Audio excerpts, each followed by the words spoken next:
ओम गणेशाय नमः. देवळात गाभाऱ्याबाहेर कासव का असते? जाणून घ्या 3 आध्यात्मिक कारणे. हिंदू खाद्य संस्कृती आणि अध्यात्मात ज्या प्रकारे अनेक परंपरेला एक सखोल अर्थ असतो, अगदी त्याचप्रमाणे मंदिराच्या रचनेतही आपल्या पूर्वजांनी प्रचंड मोठे मानसशास्त्र आणि विज्ञान दडवून ठेवले आहे. अनेकदा मंदिरात गेल्यावर गाभाऱ्यात प्रवेश करताना आपला पाय जमिनीवरील संगमरवरी किंवा दगडाच्या कासवावर पडतो. बऱ्याचदा ते भुईसपाट असल्याने आपले लक्ष जात नाही. तरीही उंबरठ्याला आणि कासवाला वाकून नमस्कार करण्याचा संस्कार आणि पिढ्यानपिढ्या पाळत आलो आहोत. पण कधी विचार केलाय का की प्रत्येक मंदिराच्या गाभाऱ्याबाहेर अगदी देवाच्या समोरच कासव असण्याचे प्रयोजन काय? यामागे केवळ धार्मिक श्रद्धा नसून माणसाचे जीवन बदलून टाकणारे अद्भुत आध्यात्मिक रहस्य आणि वास्तुनियम दडलेले आहेत.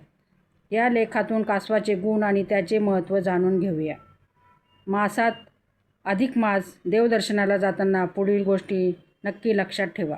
कासव हे केवळ एक प्रतीक नाही, तर तो भक्तासाठी एक मूक मार्गदर्शक आहे. मंदिरात जाताना कासव आपल्याला जीवन जगण्याची कला शिकवते. असे मानले जाते की कासवाची आई आपल्या पिल्लांना दूध पाजत नाही किंवा जवळ घेत नाही. ती केवळ आपल्या पिल्लाकडे अत्यंत वात्सल्यपूर्ण दृष्टीने पाहते आणि त्या केवळ पाहण्यानेच पिल्लाचे पोषण होते.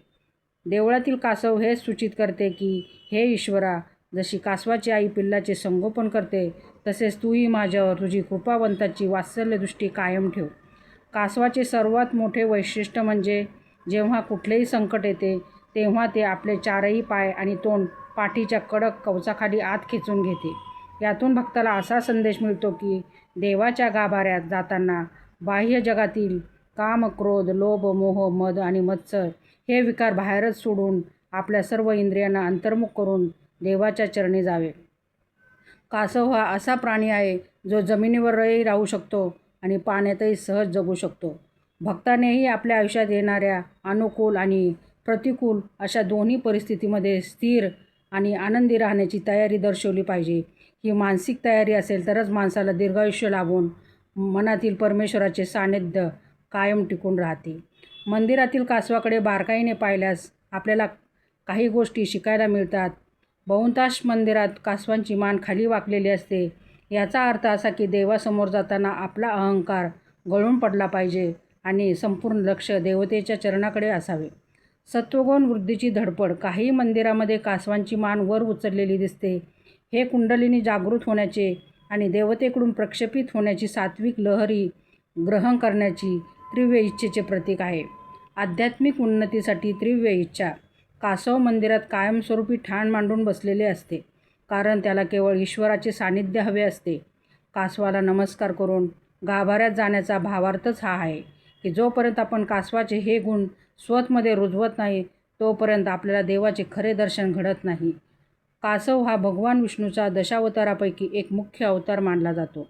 त्यामुळे घरात कासव ठेवल्याने विष्णूसोबत माता महालक्ष्मीचाही वास तेथे कायम राहतो.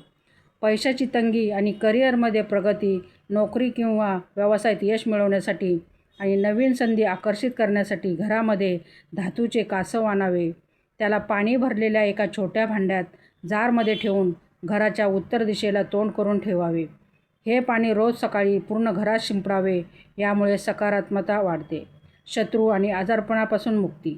वास्तुशास्त्रानुसार घरात कासव असेल तर घरातील नकारात्मक ऊर्जा नष्ट होते. यामुळे घरातील आजारपण दूर राहते आणि शत्रूंचा त्रास कमी होतो.